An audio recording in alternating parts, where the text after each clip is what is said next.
and Sheets.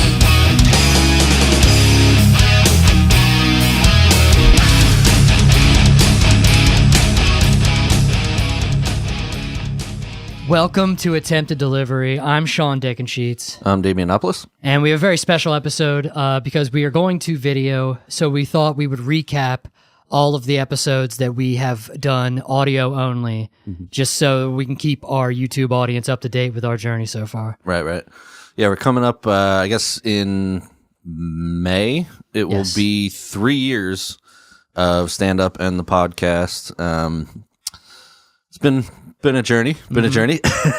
I feel like we've come a long way. We still have a ways to go, but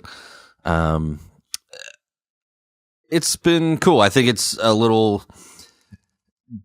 definitely different than I think what we pictured when we started, but in a good way. Like, yeah, I think. I mean, I don't know about you, but like there were expectations of how like.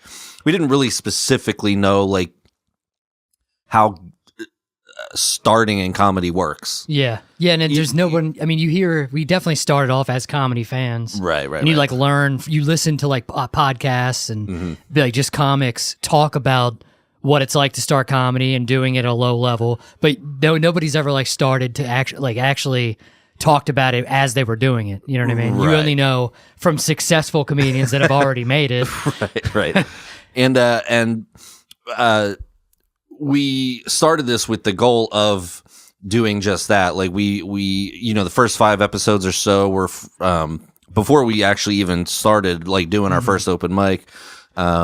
It was just kind of discussing why we wanted to start, and then we went and went to watch a couple mics just to see how it worked. So we had both been to comedy shows, like, and seen, some of the biggest names and that kind of thing. And, that we wanted to be careful to not, give the impression like, oh, we listened to some podcasts so now we think we can do comedy. It inspired us. But just like, watching a cooking show, you can pick up some tips, but you can't run a restaurant. No.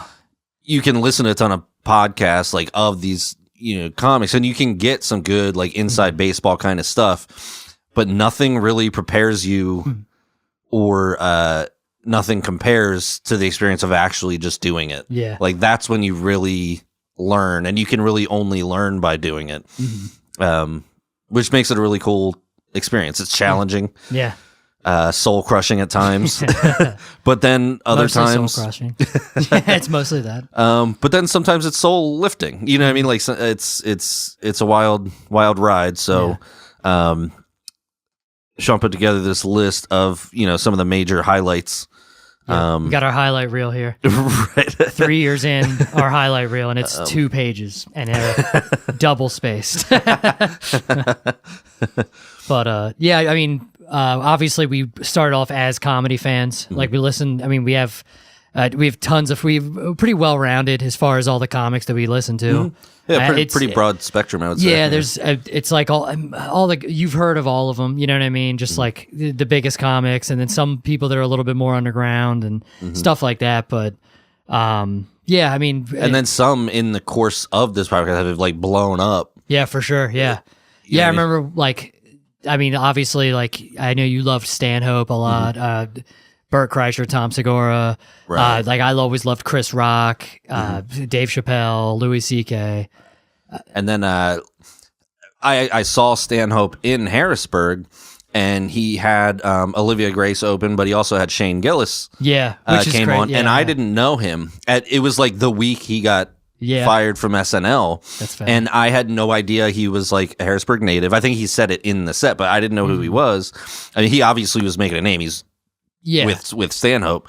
But then fast forward, we get into the Harrisburg comedy scene, and he's like, oh, he's like from this scene, and now he's like has a Netflix show and is in like Bud Light commercials and shit. Like, we're like, goddamn. Literally during football games. Yeah, that's wild.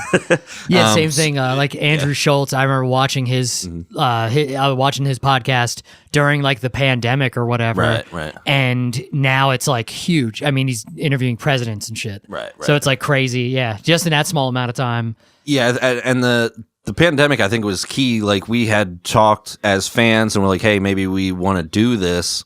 Then the world shut down and we just kind of like kept nerding out. Yeah. And as the world started opening back up, we were like, well, hey, like maybe we can actually do this. And then like we were listening to podcasts like crazy, and just consuming so much of that. I mean, like, maybe we can do this too. Mm-hmm.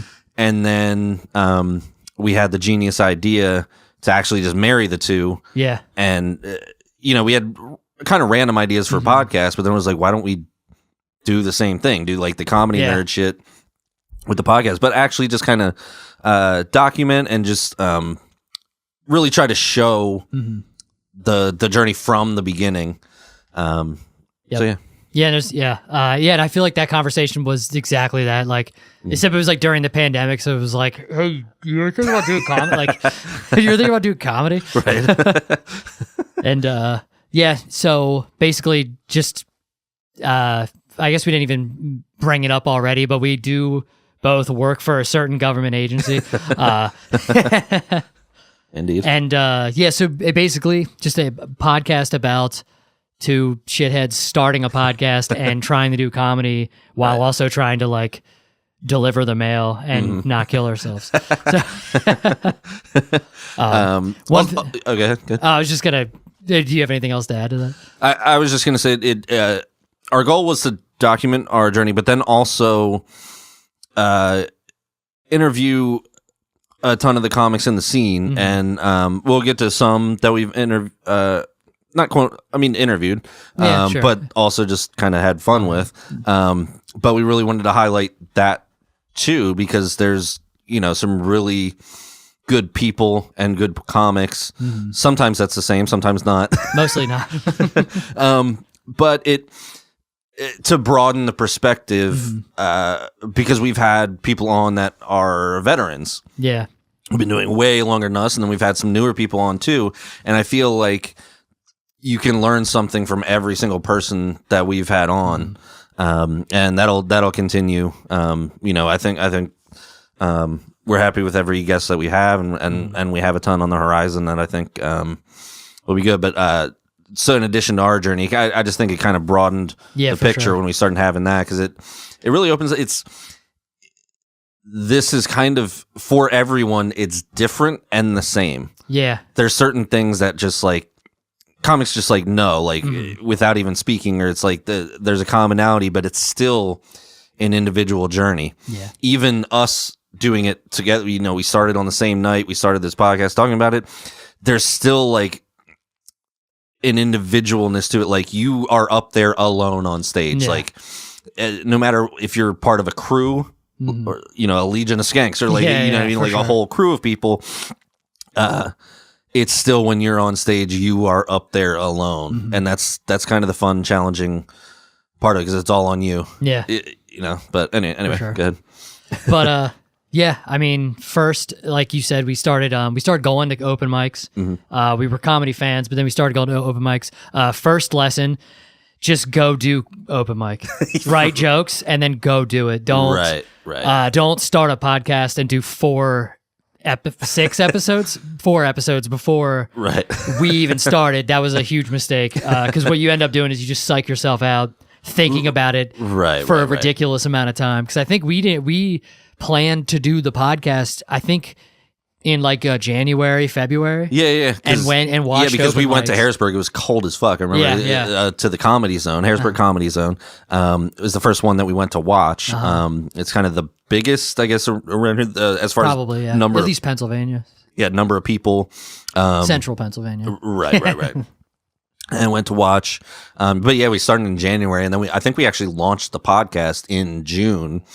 Because we launched those first 5 where we're kind of gearing up to do it, and then the one where we actually did our first open mic. Yeah. Like you said, just if there's anything we learned, like first if you're thinking about it, lesson, just do it. Because we spent those couple months going to open mics, but it would have been more valuable having that stage time in those couple months. I mean. Yeah, we were also planning to do this, so right. we would have had to spend time on this anyway. But we could have been doing we could have just been doing comedy also at that time. Right. Simultaneously. It didn't need to be done separately. Yeah. Right. But then we ended up went to 2 open mics to check them out. Went to the Harrisburg Comedy Zone, and then we also went to Phantom Power, the POV comedy open mic, and that's where we decided to go up for our first time because it was definitely a smaller, actually technically a bigger venue, but a smaller. It wasn't as much. It was it's on a Monday. It was less intimidating. Very much, yeah. Because we were so kind of nervous to start, Yeah. and Green just kind of figuring it out. Just the sheer number, excuse me, of comics at Harrisburg. at the Comedy Zone. It was just a little more intimidating than I thought. So it felt, not that we thought it would be like easier at Phantom Power, it just felt like less intimidating. It was just for certainly whatever less reason. people there, and it's like, all right, this is better for the first time for sure. Right. Yeah. Yeah, and then and then it was just it was definitely less intimidating, and it almost seemed like, thinking back, it was like a more like close-knit group as far as like appearances from just being an audience member. Right. And then for sure. I mean, I think on any given Thursday there could be 30 to 40 comedians at the Harrisburg Comedy Zone. So 10 is much more manageable. Yeah. It was also wild too. I didn't know, because I'm not a skateboarder, but it was funny. Like our first couple nights there, you were like, "Oh yeah, I know this guy. You know this guy. You know him. You know him." Yeah, It's like, I did know some. I didn't know how much the world of comedy and skateboarding in central Pennsylvania overlapped, but it was pretty just a wild. coincidence, actually. Right. But yeah, well, it's also in proximity to Lancaster because I would skate with people from Lancaster and stuff. Right. But yeah, so we like I said, we did our first open mic at Phantom Power POV comedy, and it went well. Yeah, I think we were both fairly happy with our first sets. 100%. Yeah, it's better. I've been chasing that dragon for 3 years. But no, we also meticulously prepared for it, so we were definitely ready for that one. But I practiced in my basement. I had it like scripted, like I had every word, like every word of every joke like typed out. I had like 2 or 3 pages for 5 minutes. Yeah. Just like, because it was big, I made it all big and just had it there because I didn't, what the fuck. And then making the wife like listen to it, like, and be like pretending to perform and like timing it and all that kind of stuff. See, I feel like we were pretty prepared. Yeah. Not saying that we were great, but like, we didn't just go up like with nothing. I mean, we had some people go up with like no material. Like if you go to open mics, you'll see people go up for like their first time, and they won't have any written material. It's like, you're out of your mind. I don't understand how you possibly have the balls to do that. That's crazy. I still don't have the balls to do that, so that's wild. Right. Yeah, and then yes, and it ended up going very well. We enjoyed it. Like you said, I ended up meeting like a couple people that everybody there was really encouraging to come back and whatnot. And then the very next week, we went back and bombed immediately. Yep. 100%. Yeah, the first 2 weeks, we got a taste of both sides. Like, yeah, it was perfect. Not that we killed the first night, but we felt okay about it. Yeah, like, one of my favorite memories, and I don't want to jump around because I think, I don't know. Sure, yeah. Like, we might do like best memory or whatever, but maybe we could just do it as we go along or whatever. Yeah. But one of my favorite memories was the car ride home after that, and the feeling of that like energy, like I was like so amped. Yeah. Like I don't even remember if I slept that night, but if it was, I did. It wasn't very much, because it was like we had built it up so much. And then finally doing it, and then having it go decently well. Yeah. It was just, I just remember like the rush of that on the way home. Like it was just like the energy was just wild. Yeah. Anyway, that was just one of my favorite memories, I think, so far. Yeah, different than the energy for the second open mic. Yeah, that one had less time to prepare, and then also just, I don't know. I think you did, which is ironic because I did different material. Yeah, I don't. And remember. then I think you did a similar set. Yeah, I think I might have tried a couple different. I actually don't remember. Yeah. I should go back and see because I think I was actually recording them back then. Yeah. But I don't remember if I tried anything else. I may have, but that was also the time period where we were figuring out how to do open mics. Yeah. Meaning, like, I don't know if, like, we had the impression that, like, oh, you had to have a new 5 minutes every single week. Yeah. Which seemed intimidating at first because you're like, oh my God, I have to fill 5 minutes. And then, so we didn't really know that you could try the same stuff multiple times. Like you're working it out, especially when you're that green. Yeah. You're trying to just get a solid 5 minutes. And just get comfortable on stage. Right. Yeah. But yeah, I think that was the balance of trying to figure out how to do that and how to write and how to open mic. Yeah, 100%. Yeah, and then eventually, I don't know how long we took until we went to the Zone. We eventually did go to the Zone for the first time. Yeah. I only remember that because I know I think I had like a couple drinks before we went up. Ended up getting I got buried. No, that wasn't that time. I cannot remember. That was a good time, but we went up and I forget where we went. It was probably later in the lineup because we were brand new. But I do remember, I think I drank I had a couple drinks before I went on stage and then like fucking blanked. Unless I'm wrong, I feel like that was the first time I went up because I remember like the first time going up to the Zone, it was not good. Yeah, I don't remember how I did the first time. Yeah, I can't remember either. I don't remember. I can't remember the first time. Can't be that great or that bad. Yeah, must not have been. I do remember the one time I went up, they didn't believe my name was Sean Dickensheets, and they put me dead last. Because they thought you were fucking with them. But that could not have been the first time because I think I did well that night, and you weren't there that night. Right. So we definitely both went together the first time at the Zone. But I can't quite remember. But yeah. Like I said, I don't think it could have been that bad or that good if I just don't even remember. Yeah. If it was great, I would have remembered, and if I had, so I probably just did mid. Yeah, for sure. You know what I mean? That was when we were kind of working out just how to be on stage. Yeah. And we each had our kind of own idiosyncrasies. Like I was very slow. I was taking way too long between jokes, like thinking I needed to let them and sit. I was too fast. Yeah.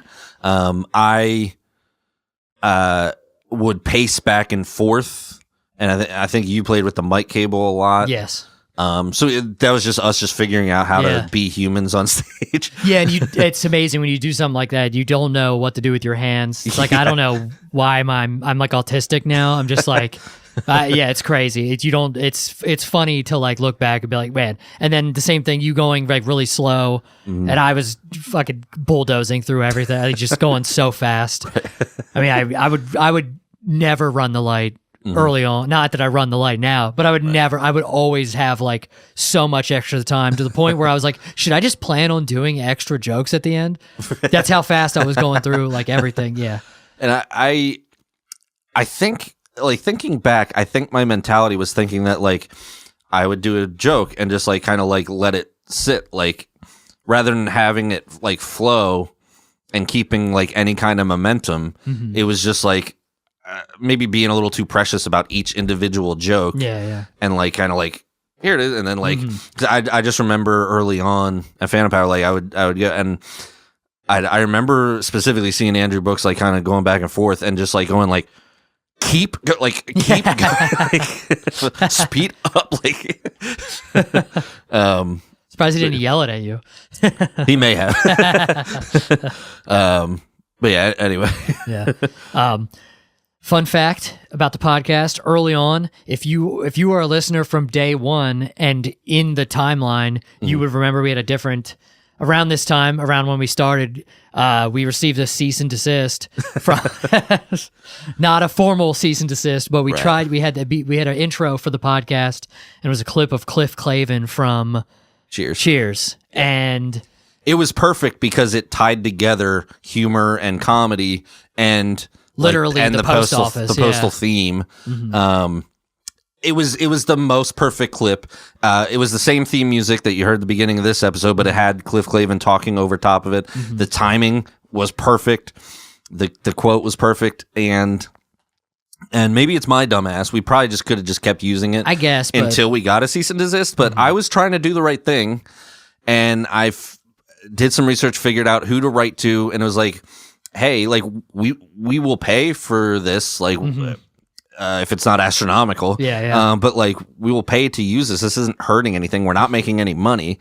It just fits our thing perfectly, and it was kind of unclear if it fell within the fair use thing.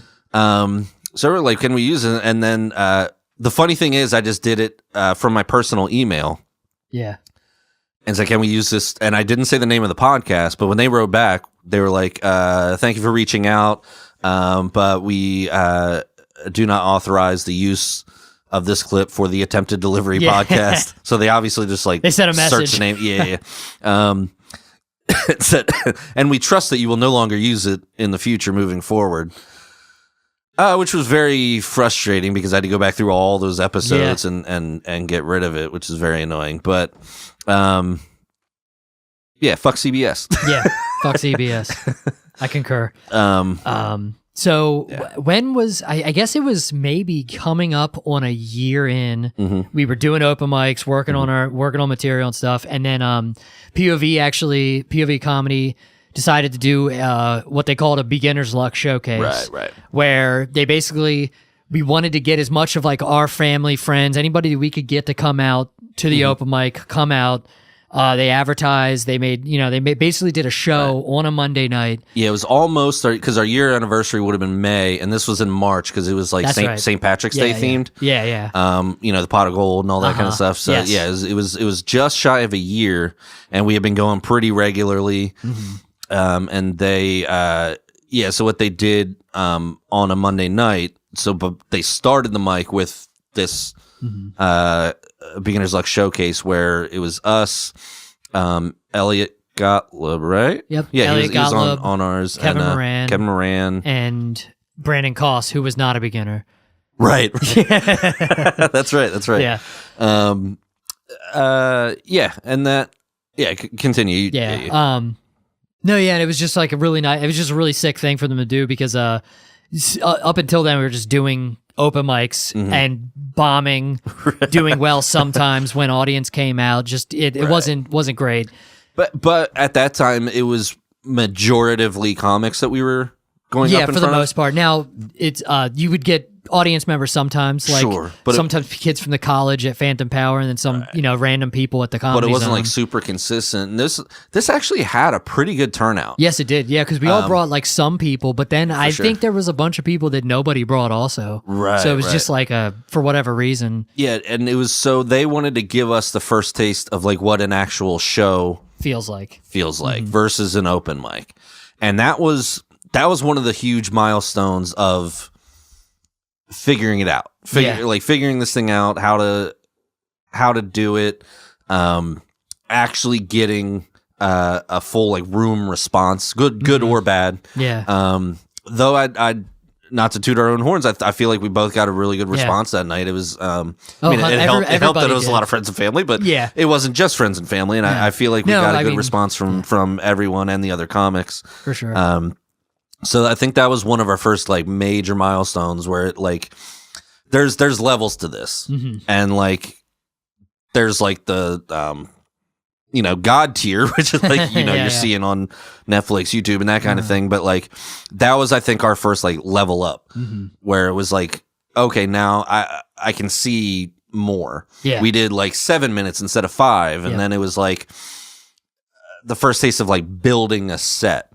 Whereas instead of like, I'm just going up here trying various jokes, it was like, let me kind of maybe create an arc or have like a beginning, middle, and end kind of thing. Like actually structuring a set versus just trying out jokes. And everybody that did it did well. And so did the comics afterwards, because a lot of the audience stayed for most of the night. You know what I mean? Yep. I'm sure some left pretty close to the end, and then some people got screwed. But. Right. Yeah. So they did the showcase first, and then the normal mic, Monday open mic. Yep. Yeah.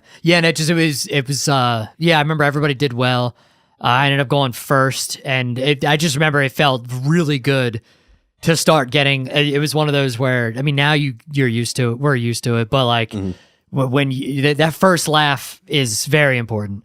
It feels really good when you just start doing. I just remember starting to do well, and then like just the anxiety lowering. You know what I mean? It's just going down, and then eventually, and then there's one of those where like time flies and it's just all over, and it's like, wow, I didn't even get to enjoy that because I was fucking freaking out the whole time. Right. Yeah, and that was like the longest we had ever done up until that point. Right. We had only done anywhere from 3 to 5 minutes, depending on how many signups were at the mics, and this was just like a 7-minute set, and that was the first taste of like, or the first time it felt somewhat like how I had like pictured or excuse me. Yeah, it was perfect. It was exactly like what they intended. Like, this is what a show feels like. Yeah. But like I was saying in the beginning, when it was maybe a little different than we didn't really know what to expect or how it actually works. That was the first time it felt on stage how I had kind of imagined it in a way. Does that make sense? Totally. Like, because that's like it was like a real thing that we were doing for people that wanted to be there. right. But yeah. Oh yeah. Yeah, 100%.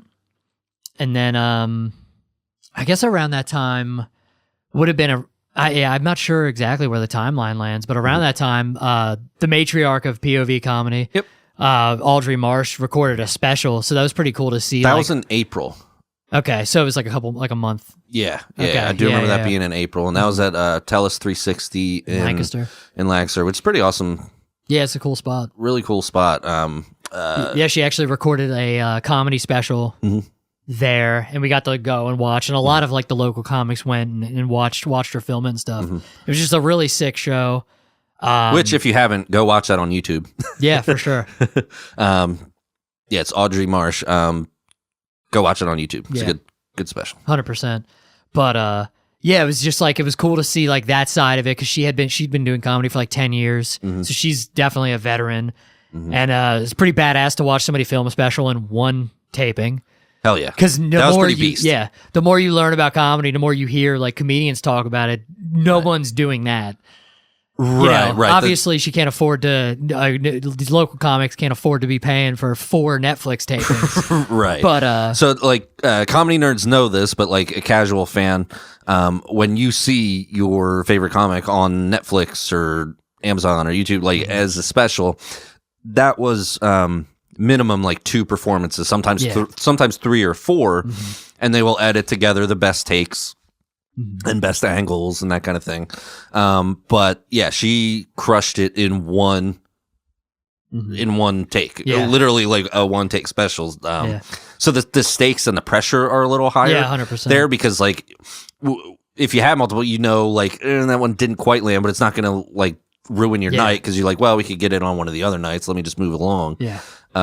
So yeah, I had a huge amount of awe and respect of that, because the stakes are higher and the pressure is higher, and she crushed it, and like you said, in one taping. So that was a really cool experience.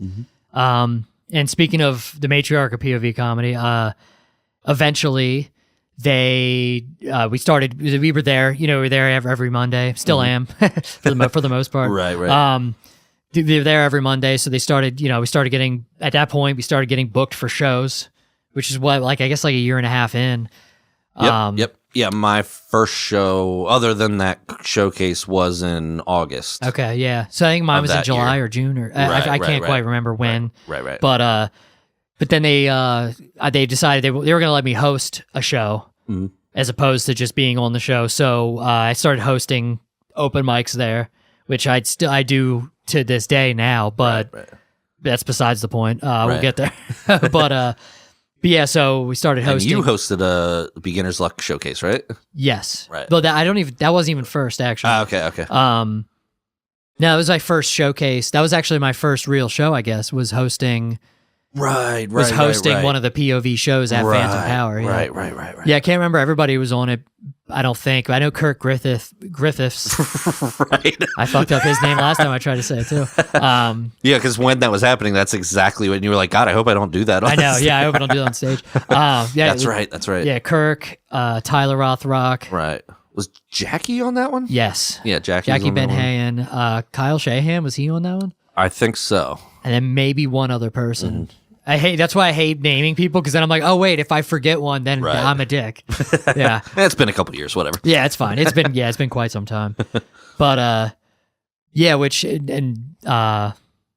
no, and that just went well, and it was just started just doing more shows and things like that. Mm-hmm.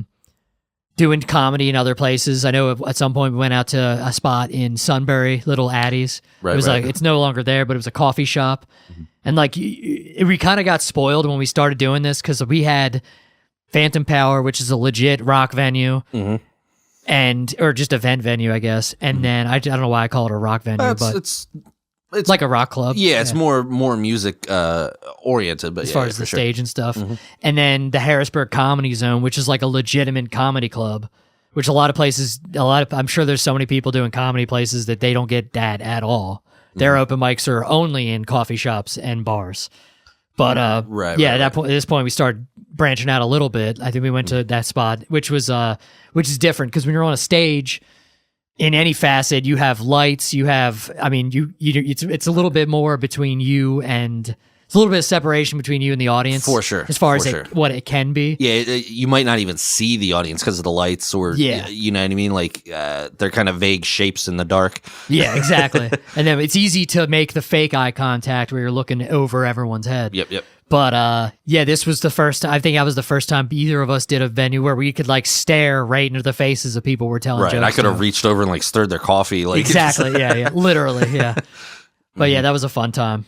Yeah, that was good, because it was getting us out of our comfort zone. Like, we had gone and felt okay. I mean, we still had nerves. I mean, I for sure 100%. Yeah, it threw me off for sure. Like, I screwed up a few jokes in my set that were jokes that I've done 100 times at that point. But it was a great experience. Like, comedy isn't just comedy clubs. Like, you do have to do some of these other these other venues and spots, restaurants, bars, and coffee shops. I don't know what's wrong with me, Nick. That's okay. I'm getting all choked up, going down memory lane. Yeah. But yeah, so then basically around the time we started doing shows and stuff like that, we did Harrisburg's Hilarious. Right. That was our first comedy competition together. Mm-hmm. Not last either. Our first comedy competition, which was a very sick experience. For sure. Yeah, that was crazy, because I remember it had a huge turnout. Like, I mean, I think at least 100 people, right? Yeah, 100%. And both we did make it to the second round of that competition. The first time we did it, foreshadowing. The first time we did it, we made it to the second round, and both nights were like incredible. With, again, like over 100 people both nights. Some of them that we brought, but not all of them. I mean, people really came out, like real just regular audience members came out, and it was very sick. There's a reason why comedy clubs have such low ceilings and, like, you know, tight spaces. Everybody's crammed together, because it really makes a difference when you're on stage, just hearing thing, just like the feedback you get as a comic. Right. It's like crazy. It's so much different. I remember going back to POV, like afterwards for some show or something, I forget. I think it was after Harrisburg's Hilarious, and like thinking I was bombing for like the first minute, because I just couldn't hear. I was like, why is like barely anybody laughing? I'm like, no, they're all laughing. It's just, you just can't. It's just the acoustics aren't the same. That's meant to project out for the band, not for the band to hear themselves. That competition felt like another of those like leveling up moments, for sure. Yeah. And when I say leveling up, it sounds like I'm being grandiose about it, but these are micro Micro levels, yeah, of which there are like a million. Exactly, so I don't want it to sound grandiose, but it felt like a leveling up here. It does feel like a level up, though. Because we had to prepare in case we had 2 rounds. Like up till then, if there was a set, it was like, okay, 5 minutes. Like you have 5 minutes. So we actually built 2 separate sets, a 5 minute and then a 7 minute for the second round. So that was like, oh, I have more than 5 minutes. Yeah. I essentially have 12, not saying it's 12 great minutes, but like I can fill that time. And it expanded the vision of what, at least me, like I thought I could do. Yeah. Like it set the bar higher or increased the limit of like, oh, I'm no longer confined to 5 minutes. Yeah. I could do 7 or I could do 10 or 12 or, you know what I mean? That was the first kind of like feeling of that. Yeah. Yeah, 100%. And then I guess the idea would be to not repeat material, which I don't know if I would have been able to do with all 3 rounds if we did make it to the finals. For sure. But yeah. And some people did. Oh yeah, 100%. And not knocking them, because I think 1 or 2 of the people who moved on actually did the same thing, you know, both nights. So that's not a detriment to them or whatever. But the fact that we pushed ourselves to actually do 2 separate sets, I think that really opened up things. I think as far as confidence and just knowing that we could do that and having like almost more material than maybe we thought we did. Yeah. At least for me, it was like, I do remember, shit, I have 12 minutes. Yeah. I remember sitting down and like counting, like just like literally counting the material. I'm like, oh, okay, no, this is way more. Now, some of it was just weaker material that I didn't feel strong about, but it was there. And if I needed to, you know, gun to my head, I would have been able to do it. But it is cool when you start having to like look at how much material you have. Because that would have been I mean, that showcase would have been the first time I did 10. Right. And it would have been the first time that I had to do 10 minutes. And then with the comedy competition, for sure had to do like 12 combined, and then possibly even more. Right. But and then you started doing shows. I think your first time doing 10 would have been the Kens of Comedy. The Kens of Comedy. Kens of Comedy showcase. I think I did like 8-ish, 9-ish. Yeah. Or so, which at the time, it was still like the longest set I had done up until that point. But that was a show at Phantom Power. I don't remember everyone who was on it because there was like 8 or 9 of us. Brandon Goss hosted. I know Damian Robinson was on it. Another guy named Brandon. Another Brandon. Kyle Neff. Brandon Dunbar, I think. Yes. And then one other dude.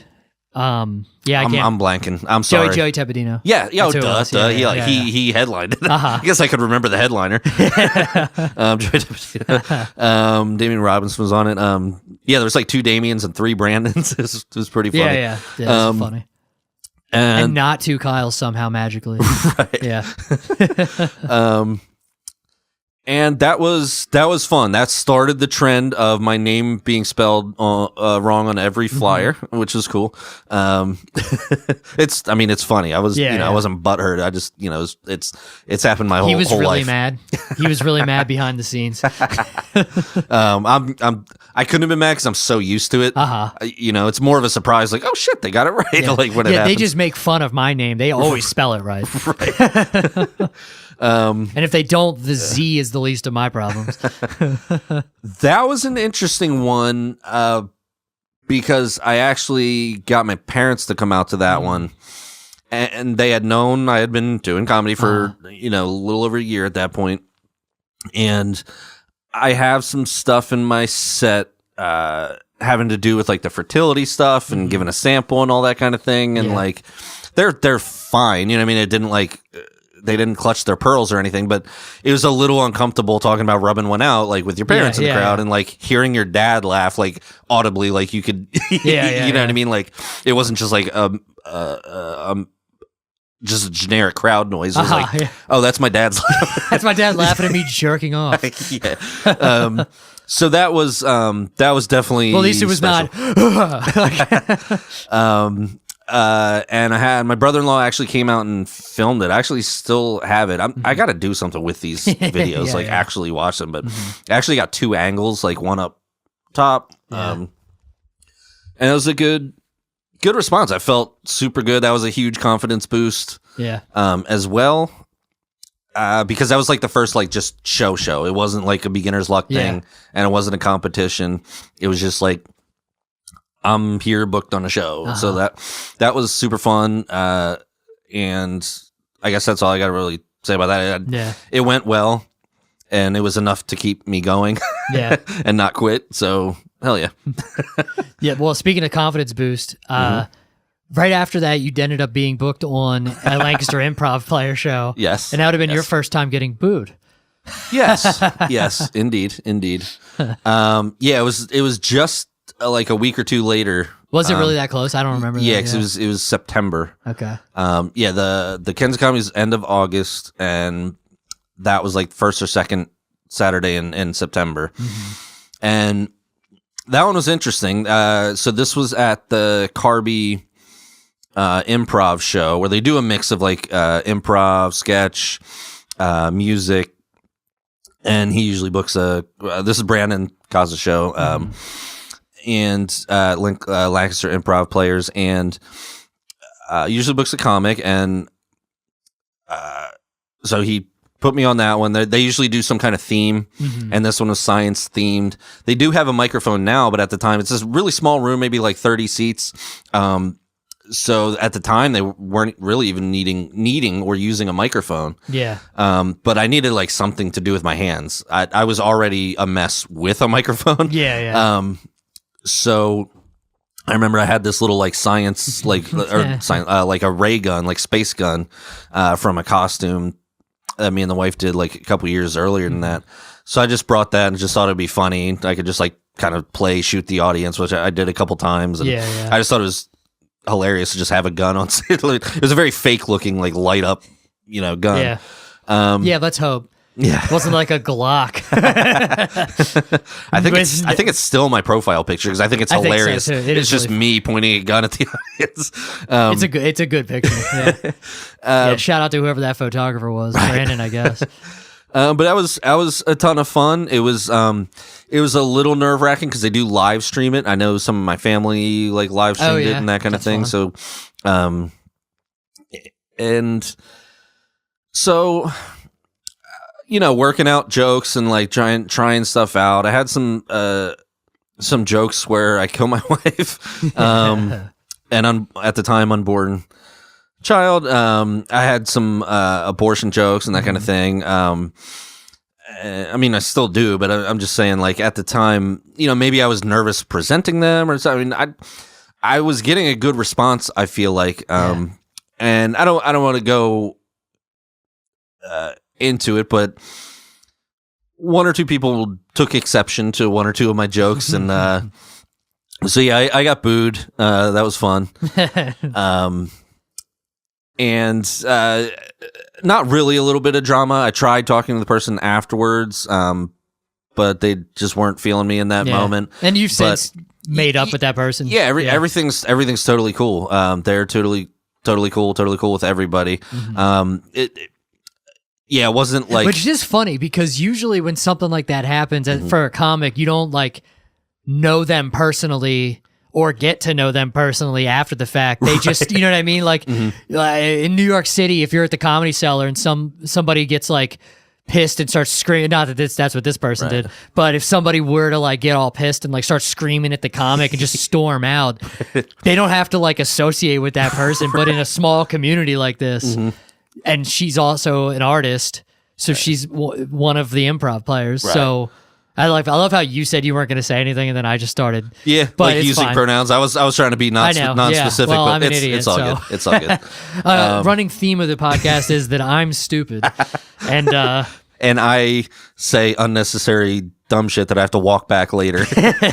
Usually, yeah. But either way, you don't become friendly with the person that was offended by you. Totally cool. Nothing against anybody. It was just another one of those moments. It was like I took it as a learning experience. Yeah. Also, it's also fun. It's also fair to mention that in improv, a lot of times the audience participates. So this Right. actually was the environment to where it was like not even that inappropriate Right. to right, boo right. your horrible jokes. Like it actually made sense. Right. Well, what I took exception to, again, I'm not trying to like open old wounds. yeah, I took exception because they went up later and like literally like addressed it, yeah. and then like I have no chance to respond, and but like I said, it's squash is totally cool. Jumping ahead a little bit, they started doing an open mic after that show, like months later, and we went, and I actually got to in my set kind of like. Make fun of the situation or whatever. Right. And literally said, "I'm here to make amends, or I'm here to make. I remember that, I'm here to make peace," which itself got a laugh. Yeah. And so like everything is 100% cool. I don't have anything against anybody. But yeah, it's just Hopefully- like it's fun that like that could be all of these situations. You know what I mean? Like it could Right. always be cordial. sure, But it's sure. just fun to like. It's fun that it like never happens that way. When you hear these stories from like Mark Norman and stuff, talk about people screaming at him and fucking, you know what I mean, storming out, and then like, probably going online and like yelping them. Yeah, like it's just Stanhope walking an entire room of like firefighters like the week after 9/11 or whatever. He might have deserved that. I could see him asking for that a little bit, knowing Doug Stanhope. But yeah, around this time we started doing a lot of different shows and stuff like that. I started hosting at the Comedy Zone. Yep. That would have been like around the first time I hosted, Right. which was like a crazy experience. It was just a sick experience. Yeah, it was just cool to be able to like to host up there. And I've since been a regular host, but that one was crazy. That felt like another leveling up moment too, because it made me think of us going that first time and just watching and being intimidated. And then boom, year and a half later, you're like up there hosting. That was awesome to watch because it was like, it was just one of those, just another moment of progression that just felt really cool. Yeah. And it was just cool to like get the opportunity and to like even have the chance to like become that or whatever. Shout out Andrew Glessner. Right. But yeah, I just like, it was super cool.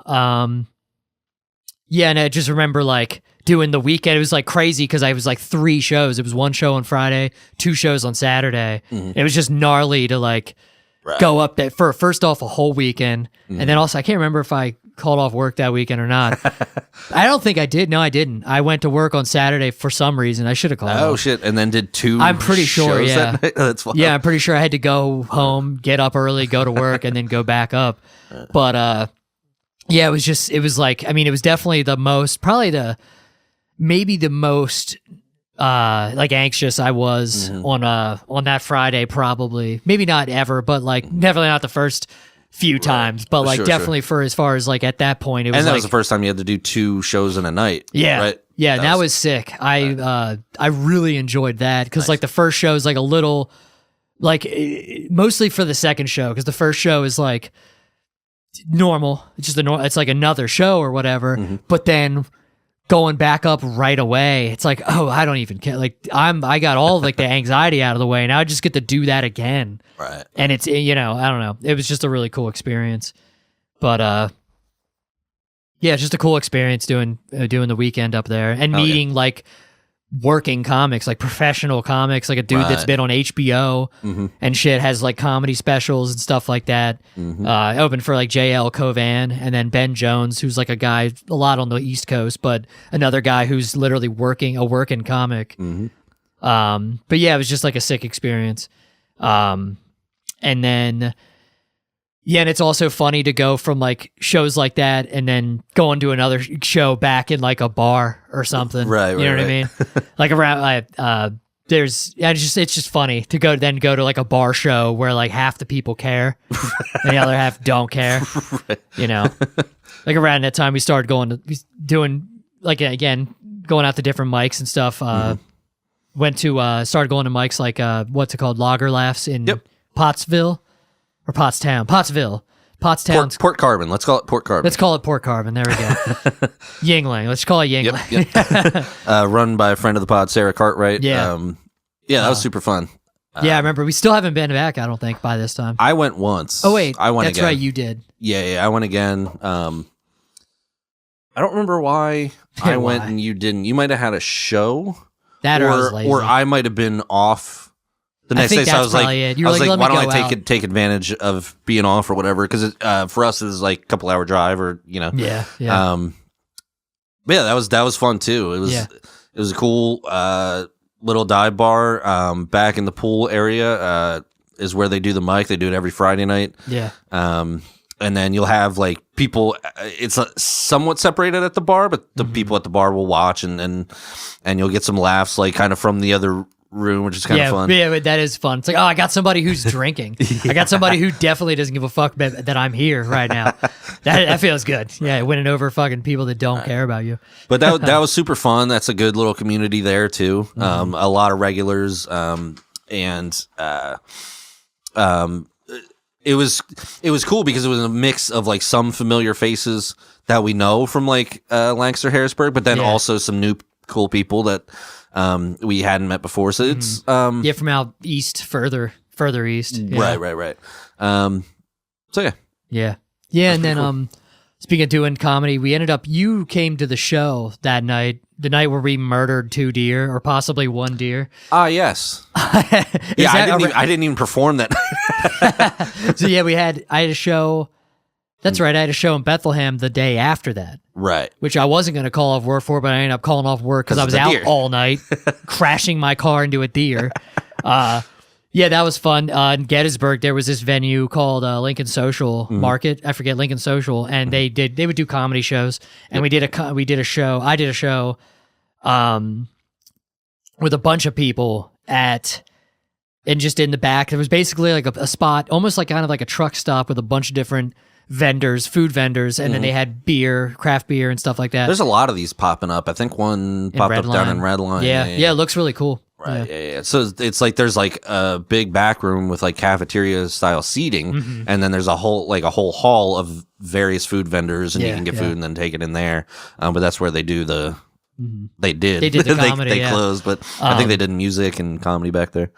Yes, and that was a show that was like one of the first shows that I remember like starting to lose the crowd a little bit. And for like just some jokes were just a little, I don't know, for whatever reason. I had a joke about Kanye West that was like kind of killed it a little bit. And I'm like, oh no, is this going to be the one where I bomb miserably the entire time? Then I ended up kind of winning them back over or whatever. But yeah, it was definitely one of the first shows that it was like, uh-oh, is this going to be a problem? Is this going to be, am I ruining the show for everybody? But no, and then we ended up, both of us hit what presumably might be the same deer on the way home on the same road. I should have got the freaking the area too, just to see if it was the same exact area. But that was wild. Yeah, I was driving home. I think there was a Ravens game on, and I was listening to it, and I bounced, and a little while before you were still mingling and stuff, and I was like, you left probably 5-10 minutes before me or something like that. Yeah. And I saw it enough and I slowed down. I didn't like really swerve, and I just kind of hit the deer in the ass, and not like crazy hard or fast. And it like kind of, I thought it took off. Yeah. And I like stopped and looked around, and I was like, well, it's not like dead yet. Yeah. And I didn't get out there. I just kind of like looked around and like I didn't see it, and I'm like, well, all right. And then so I pulled into the rudders and just saw my like front end was like bashed up like a little bit, and I was like, well, fuck it. Yeah. And just like went home. Yeah. And then I wasn't so lucky.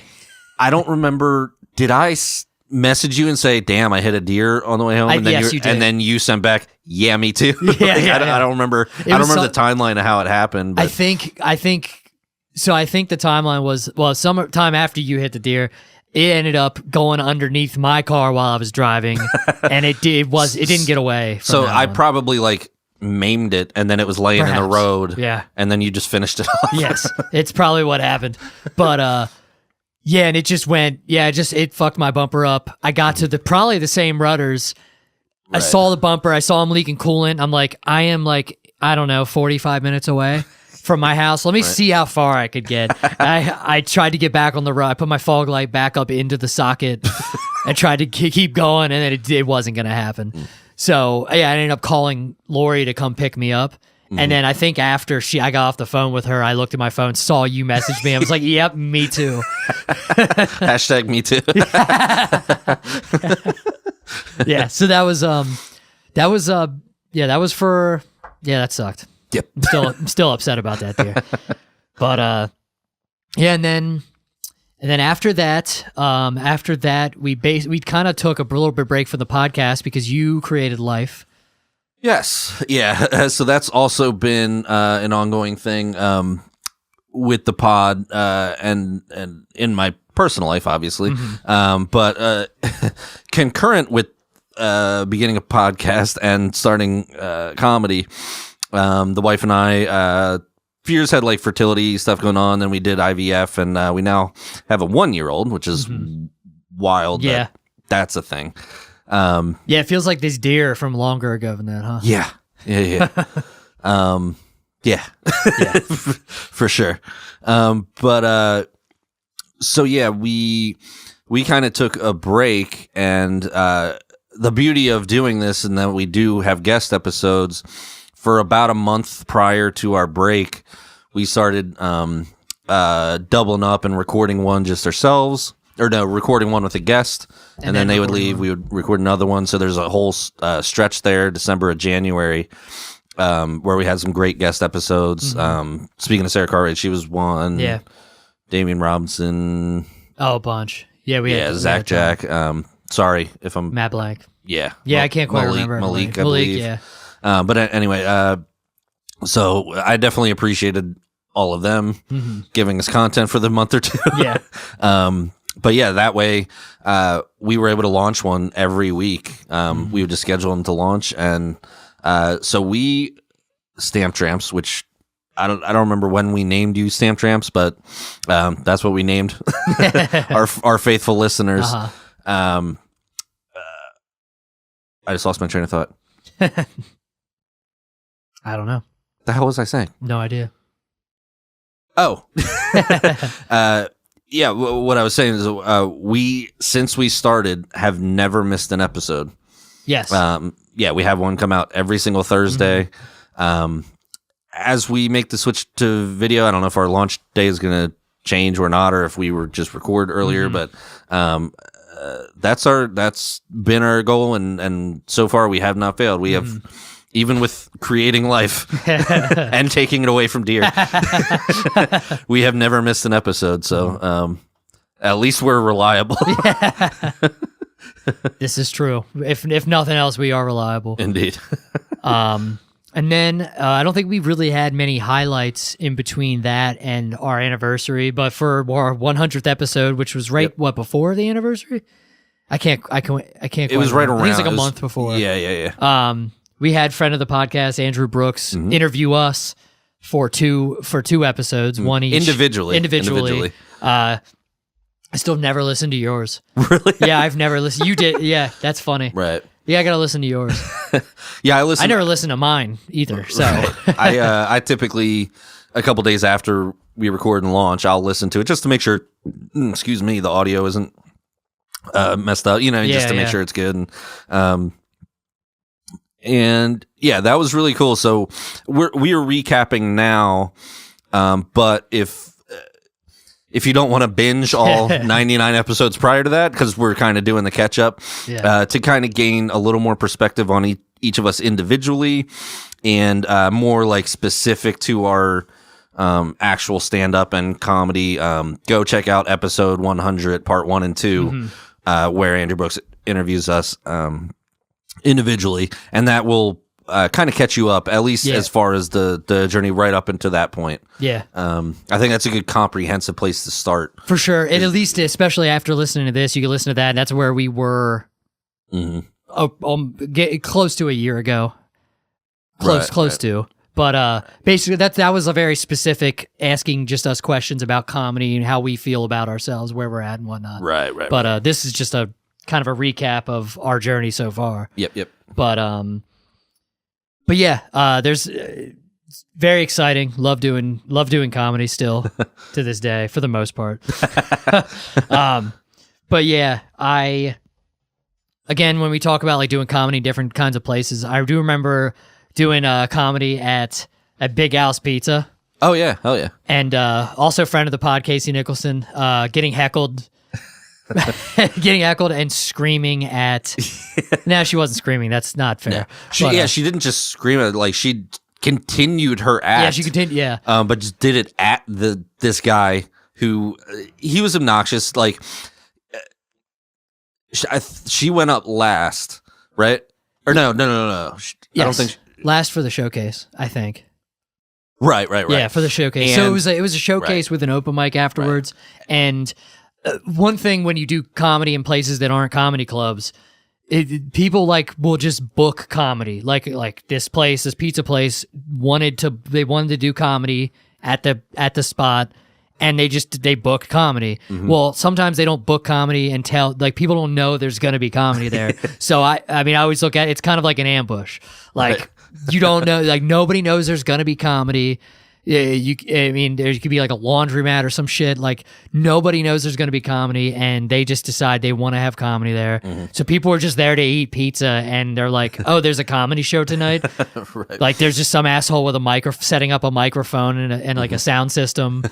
So yeah, this place was set up. So you walk in, and there's kind of like a carry out pizza shop place, and then on the other side is full like bar tables and everything. Mm-hmm. And that was the side that the showcase and Mike were on. And this guy sat through the whole showcase perfectly fine. And then when the one female went up is when he somehow... Yeah, it wasn't interesting timing for him. Yeah. But he just started like talking shit or like heckling her. He was like... First off, they were like talking amongst themselves a little bit throughout the show, but not anything like drastic. Mm-hmm. But he was like... being like louder by that time. I don't know, maybe he was drinking, so maybe that had something to do with it. Yeah, that definitely did.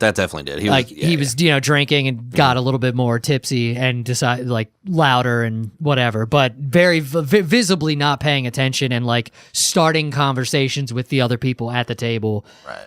Because she said that the people were trying to ignore him or whatever. Right. But then he just started. Yeah, even his own family didn't like him. No, yeah, they weren't thrilled about it. They probably felt embarrassed. But she ended up basically she like dealt with it and kind of shit on him a little bit, and then just kept doing her set standing right behind him. Right, because like I said, much louder and much angrier. Yeah, like I said, it was a pizza shop, so literally just all on the same floor. There's no stage, so she literally just walked up behind him and was doing her act to the back of his head, which was hilarious. Right. But that's the type of shit that can happen at these shows. It's just right. Yeah.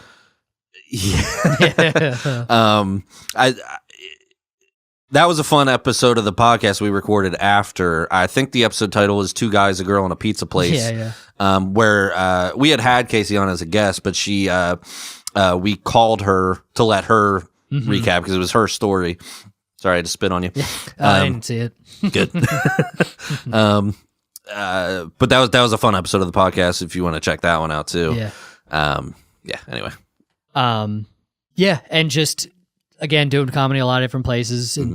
Places like I've done it like a winery in Carlisle. That place is pretty sweet. Done it in a winery, doing pizza shops. I did one in a skate shop a while ago. The one that was in Bethlehem. Right. You did it in that dope place that I can't wait to perform at Skid Row Garage. Oh yeah. Basically like an old. I mean, not old, but it used to be literally a garage that somebody would just do punk rock shows in. Mm-hmm. Yeah, I can't wait to do that because that looks sick. Yeah, that was. He wants to kind of do that show. That Zach Jack put that show on. Put that show together.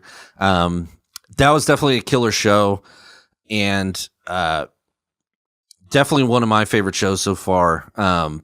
But yeah, it was just a killer lineup. He's, I think, trying to do it like quarterly, so it doesn't get like stale and just kind of keeps it like by the time it comes around again, there's a lot of excitement and stuff behind it. So I think that's a great way to do it. And he had it like professionally filmed and everything. So was super happy with that. That was hell yeah.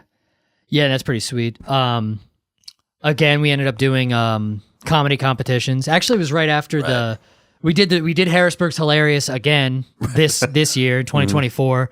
Neither of us progressed to the second round, which is hilarious. So funny to make it the first year or the second year in comedy.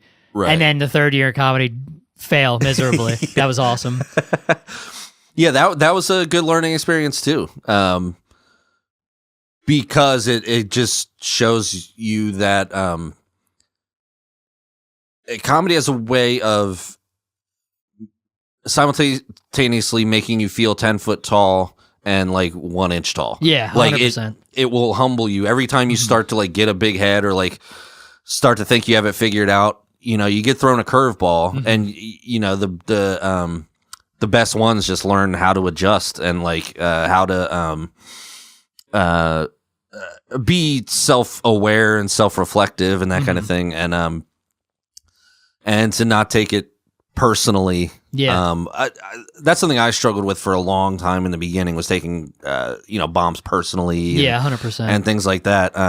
But that was one of those moments where it didn't shatter my confidence. Be like, I progressed last year. Yeah, so it clearly isn't. It just is what it is. Yeah. Yeah. And then the other competitions in April or whenever they were, did two nights in a row. Yep. One was at that Lincoln Social. The first night was in Red Line. Yep. The Double Barrel Roadhouse, which is a fucking sick venue. Yeah, for sure. It's huge, huge spot. Yeah, that was really fun. And but it's just the competitions are mostly like, if you do comedy competitions, I don't recommend doing them unless you just want to do them, because if you think it'll affect you, if you're going to be upset that you don't win, you should not go, because what's going to happen is somebody that does comedy for the first time is going to beat you, and you're not going to be happy about it. And I say that because I got second 2 nights in a row. Fuck Andrew Pollock. Yeah, that like you said, approach them with the right mentality. Yes, yeah. Like if you try your best not to care, because don't worry about the fun. competition. Just go and do your best. Be in competition with yourself. Just do better than you've done. But you can't get butthurt if you don't. If you go into his mentality is, there's a lot of people here to see comedy. Yeah.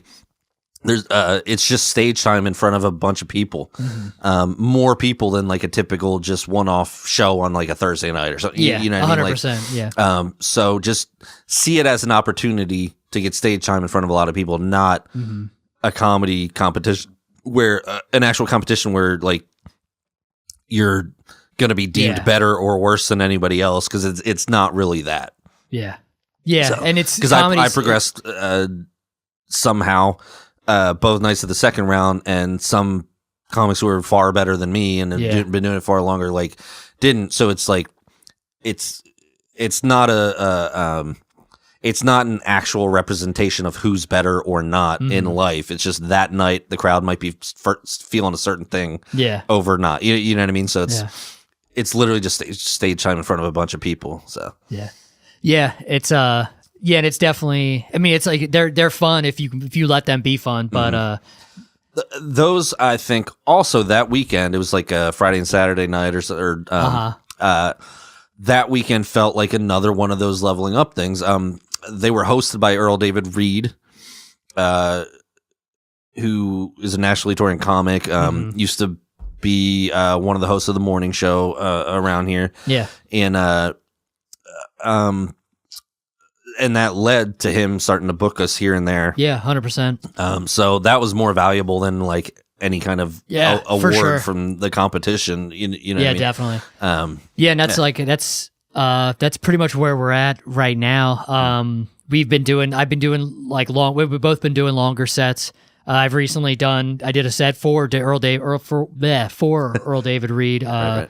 He booked a show. I did like 25 minutes, which was fantastic. It's very fun to have, first off, to have the material, because it was hard to come up with 5 at some point. Yeah. So the fact that I can do 25 and still have like, I mean, I could do 30, I could do more. I wouldn't love to do that at this very moment. Right. That's not true. I'm actually, never mind. Regardless. It's crazy to have like a surplus of material. I mean, it takes a while. I mean, these like professional comics do it a lot quicker, but they also don't have to deliver mail. So right. Yeah. That's one of the things we wanted to highlight too with this entire journey is like the grind of having a day job, balancing work life, family life, and this pipe dream, whatever you want to call it. Yeah, when we have guests, they have different jobs, they have different lives, they have kids, they have all kinds of different stuff. So it's cool to highlight that kind of stuff. And but yeah, where we're at, we're doing longer sets. We're feeling much better on stage. It's pretty much, it's not like an ordeal to go. You're getting booked regularly. I'm getting booked regularly for the most part. Right. And you get you're on call for Earl.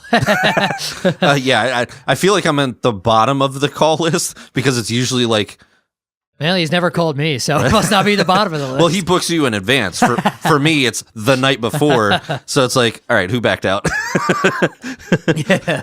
But I'm perfectly okay with that. Yeah. Because I'm at the point where I just want the stage time. Maybe that's good for you. You don't have to overthink it then. Yeah, for sure. Which, yeah, that is actually much better for me because I've been doing well at these shows because it's just like, all right, there's no time to overthink or second guess or overanalyze anything. You know what I mean? Just got to go do it.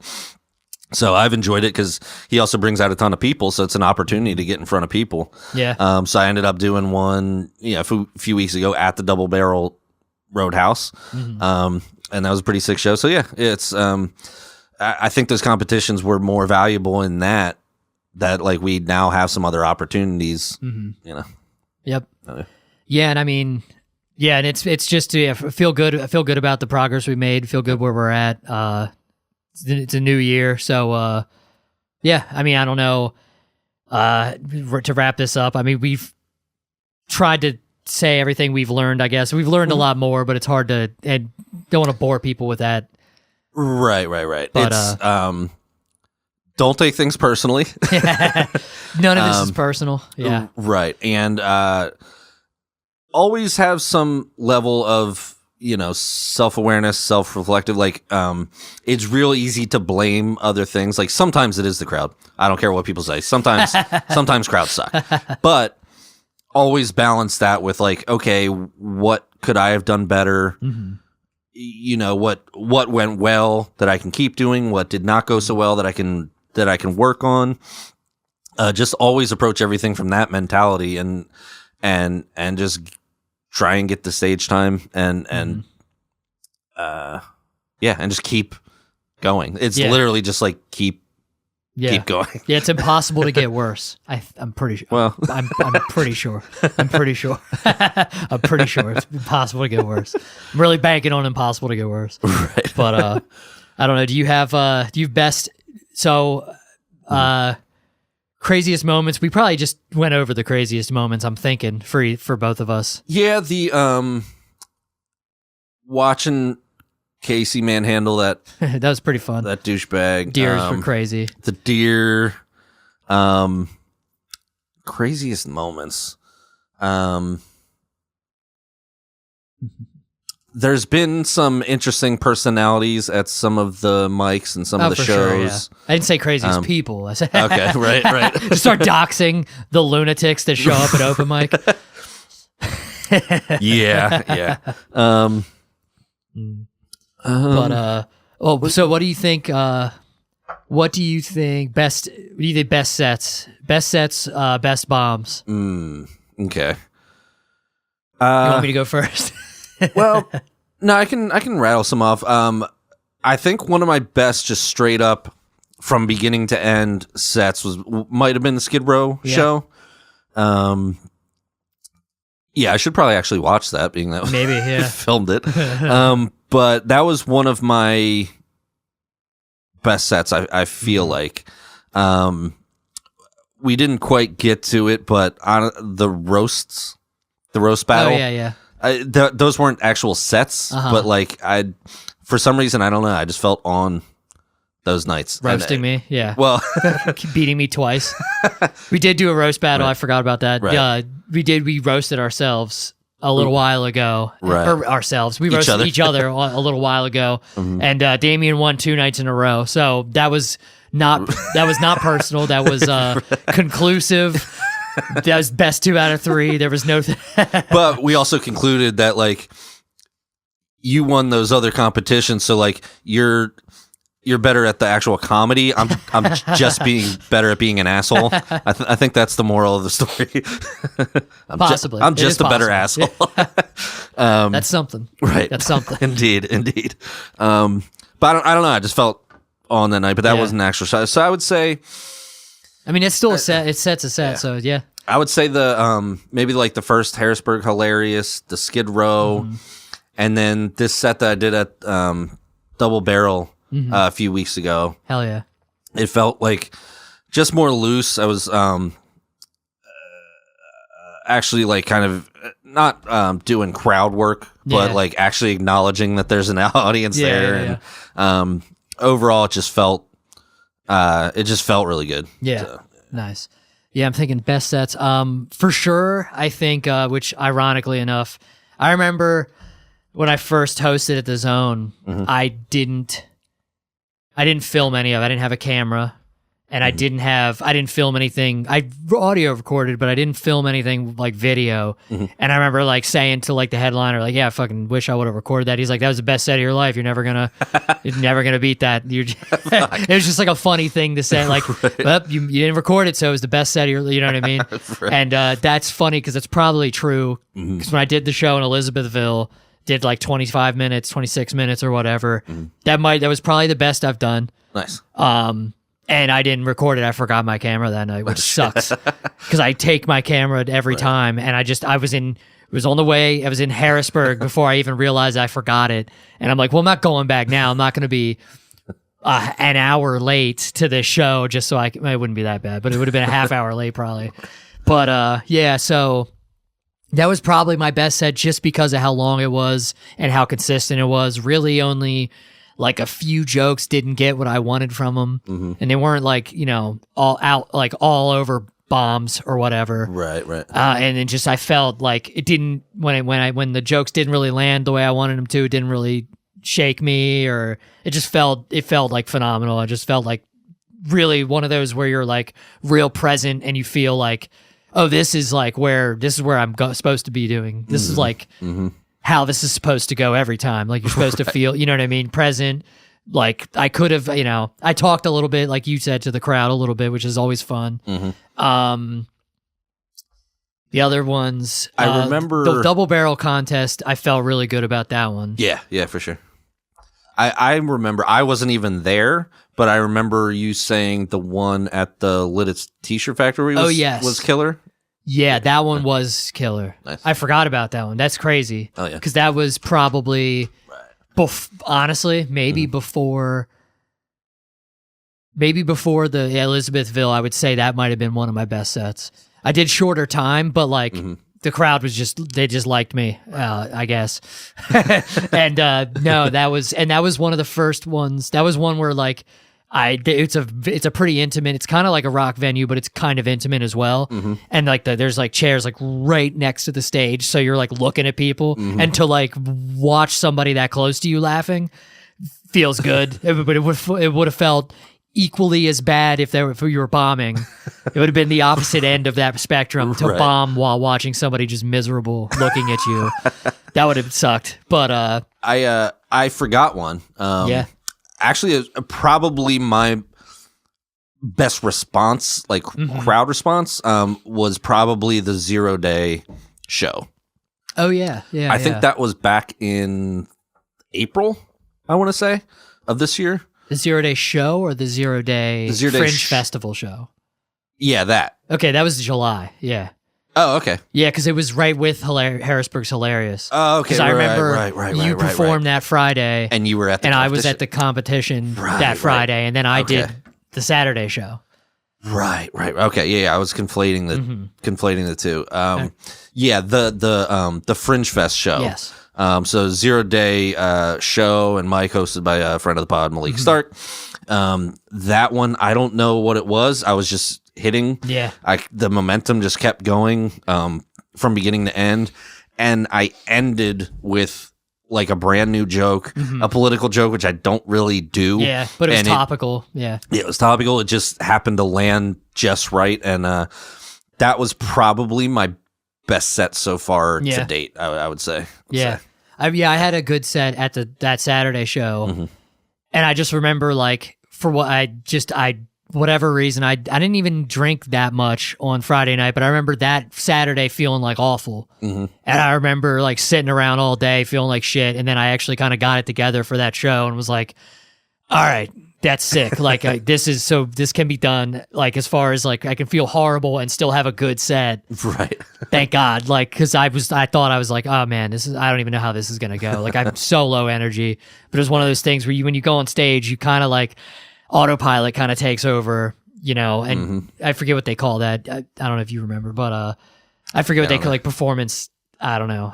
There's like a term that they use for it. Right. But I know exactly what you're talking about, but I don't. Yeah, remember I'm totally the drawing name. a blank, but but yeah, I think that was probably. Yeah, I remember you saying that you did well and had like felt really great that. Hell yeah. Felt really great that night For sure. after I lost that night. But and I think that's all. Of the best ones I can. I mean, there's definitely more. Like most of the times I hosted the Zone are really good sets, and but the ones that stick out are the one like the Litz one was like that was the first time I killed that much. Right. So like that one sticks out for sure. Hell yeah. And then like maybe before that was the first Harrisburg's Hilarious competition, just because it was like a packed crowd. It was first packed crowd we performed to. But I definitely think I did. Do you have any idea what your worst bomb would be? I can point to 2. Yeah. Yeah, and I'm not going to consider mics, but as far as shows, yeah. I think of 2. So Earl had me on some show in Thomasville, like a month or 2 ago, and I was getting a whole bunch of silence. I was getting some laughs from like 1 or 2 people, like so I know I was fine. And he even said you did good, and I was like, "Are you sure?" And he booked me after that, so I guess it can't have been like too bad. But I remember the feeling from the moment I walked in. It was just like weird. I bombed with like the sound guy when I walked up to him. It was just like, "Hey, just checking in." I was like, "You do the sound?" He's like, "Yeah." I'm like, "Oh, I'm like." Here for the show, opening for Earl. Like I'm just checking in because that's what I would do with music shows. You go, you check in with the sound guy. Hi, I'm in this band. Like here's, they tell you the order of the band. You know what I mean? You just check in. Yeah. And I did not need to speak to him at all.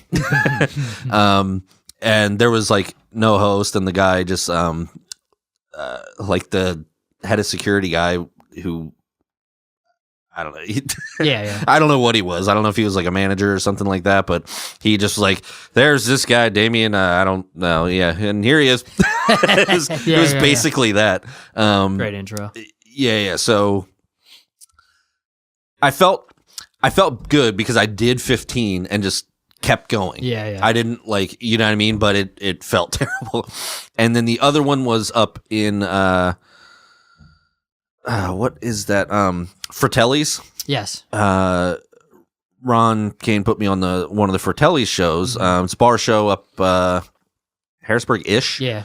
And I got some good responses, but it was kind of mixed. But it was one of those bar shows where like half the people are not paying attention. There's loud conversations that you kind of have to talk over. Yeah. And I am a narcissist, and if I'm up there, I want everybody listening, and they weren't. Yeah.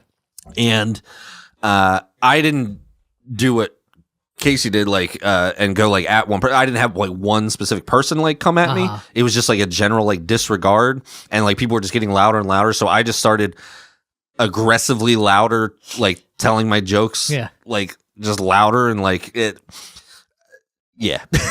that one didn't feel great. I just had this old dude just like sitting there like mean mugging me the entire set. I'm like, all right, but I had some lady like in front of me who was laughing, so I just kind of like, oh, you gotta just you're my audience now. Yeah. Yeah. So you are my audience. I'm ignoring these people that hate my guts. Right. That was a mix. It was like I felt like I got a good response from some people. The other comics like were like, yeah, that was good, but then like just it was mostly like one loud ass table. Yeah. And so I would say those. Yeah. Okay. How about you? Yeah, I think I was gonna. I probably should have picked a show, but my biggest is definitely a mic. And And I remember it vividly. I'm just now realizing I've never even tried any of those jokes again. I don't remember all of the jokes I did, but I remember the ones that I basically had like 5 minutes, and it was like a set that I like thought it was like cohesive and like kind of like a little bit of like a callback, a little like I really like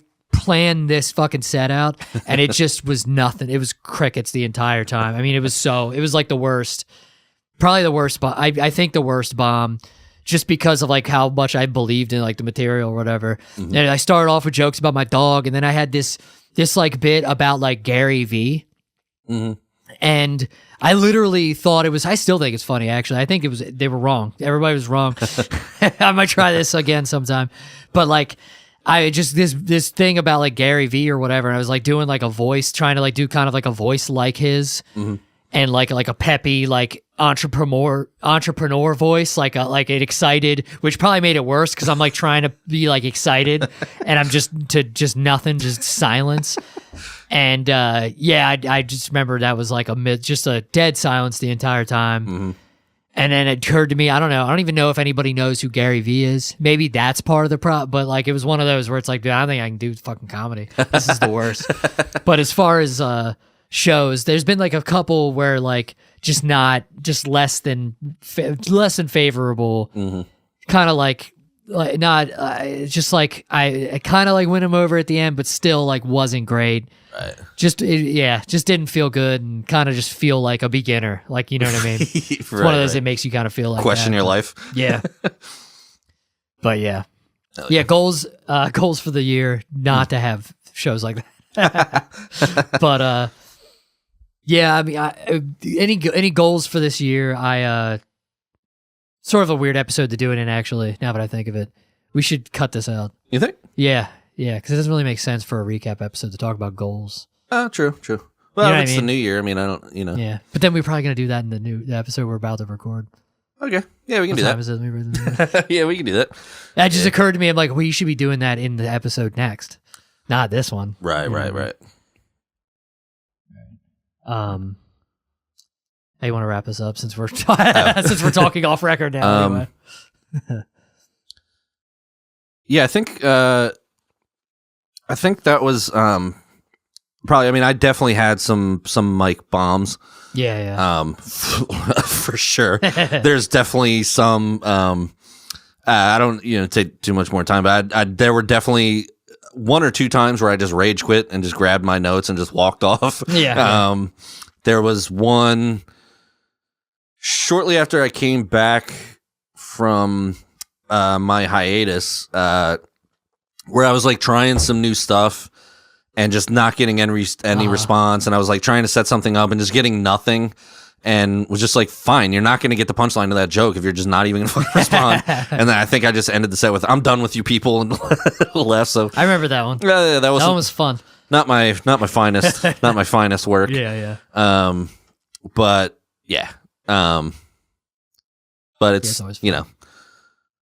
first of many. It's it's certainly not the last. Yeah. So we'll have many bombs to come. So that's the beauty of this podcast, is because regardless of how a show goes, it's going to be content. Yeah, one way or the other will benefit from it. So, I almost said turn apples to oranges. See? Dumb. Got to turn lemons to lemonade. But yep. I guess in closing, thank you for listening. If you are a fan of the podcast, if it's your first time listening, not all the episodes are like this. We do try to be more entertaining, but this is just sort of a recap to see where we are, because YouTube's not going to have any of the audio episodes. Right. And yeah, so we just wanted to lay this out, lay our journey so far, and yeah, so that way it's kind of a quick catch up. Maybe listen to this, maybe the first one, and then maybe like the first one where we did the mic, and then like episode 100. Skip all of the early episodes because we were terrible at it. That was one thing also, just in closing, that we really kind of just wanted to be warts and all, just like the only thing I've taken down was like some unnecessary shit talk from me. Yeah. Again, I say some dumb shit and then have to walk it back. So, but other than that, like there is some like really early, like, inexperienced, like quote unquote cringe stuff, you know, whining about bombing, complaining about this, like that, like, you know, over time you mature comedy wise and you kind of learn from it. But sure, it'd be super easy to just wipe all that stuff. Yeah. But that would kind of be defeat the purpose of the show. It would defeat the purpose and be counterproductive to what we were trying to do, which is to present in reality, not like a blueprint for this, because there isn't one. You kind of have to just do it on your own, but just a realistic look at what it's like to start, you know, for better or worse. Yes. So yeah, hopefully we've done that. Hopefully we'll continue doing that. We'll continue with just talking to some of the great people that we've met. And the great comics. Again, not always the same, but you know, we'll have them on either way, because you know, again, there's something to learn, I think, from everybody. And yeah, you got anything else? Nope. You were just gonna let me sit with that? Yes, I was. I didn't know if you had any closing thoughts. Nope, that's the only thing I didn't prepare. Awesome. Well, yeah, actually, I feel like an asshole. There was one. Well, no, that's fine. All right. See you next Thursday. Take it easy.